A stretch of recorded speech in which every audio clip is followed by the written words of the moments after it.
जे काही cut off date रिझर्वेशनच्या संदर्भात आंदोलनकर्त्यांकडे मिळाली होती तो त्यांचा आंदोलनाचा भाग होता। परंतु आज महाराष्ट्रामध्ये मुख्यमंत्री एकनाथ शिंदे साहेबांनी ज्या शिंदे समितीचं गठन केलं आणि त्यांना ज्या 55 लाख लोकांच्या नोंदी राज्यामध्ये सापडल्या, आज 55 लाख लोकांच्या नोंदी सापडणं म्हणजे 55 लाख मराठा समाजाच्या लोकांचा आरक्षणाचा प्रश्न मार्ग मोकळा होणार आहे।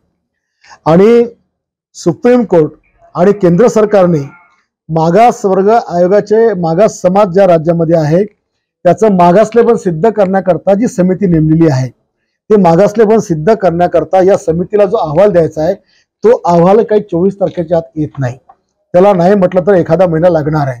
आणि जोपर्यंत तो अहवाल येत नाही या देशातल्या कधी ब्रह्मदेवाने जर रिझर्वेशन घेतलं तर ते टिकत नाही।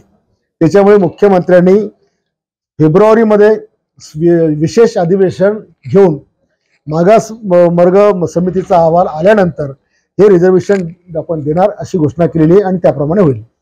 बाजूनच बोलले आता 24 तारीख जवळ आली, सरकार का फिरवते मराठ्यांना? मराठा आरक्षणाच्या संदर्भात मी सगळ्या धर्माच्या संदर्भात बोललो, पण कट ऑफ डेट मी कधी दिली नाही, कधीच दिली नाही।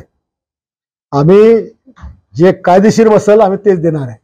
उद्या कोणीही उद्या एका दिवसात शेवटी सरकार कायद्याने चालतं, कायद्यानुसार जर आपण करणार नाही तर ते सगळं खोटं पडेल। उद्या हेच आंदोलन करते म्हणतील तुम्ही आम्हाला फसवलं म्हणून, धोका दिला म्हणून, मग त्याला उत्तर कोण द्यायचं? त्याला उत्तर कोण द्यायचं? किंवा ते जर आरक्षण जर कोर्टात फेल ठरलं तर इतक्या मोठ्या मराठा समाजाचं काय म्हणजे त्यांच्या बिचाऱ्यांचं जे काही उद्ध्वस्त होणार आयुष्य आहे त्याचे पापाचे भागीदार आम्ही व्हायचं आहे का? त्याच्यामुळे आंदोलनकर्त्यांनी आंदोलनाची भूमिका ठेवावी। सरकार कायदेशीर काम करून राहिले आणि जी फेब्रुवारीमध्ये साहेबांनी सांगितलं तोपर्यंत सगळे कायदेशीर अहवाल येणार आहे आणि त्यावेळेला टिकणार आरक्षण त्यांना मिळणार आहे।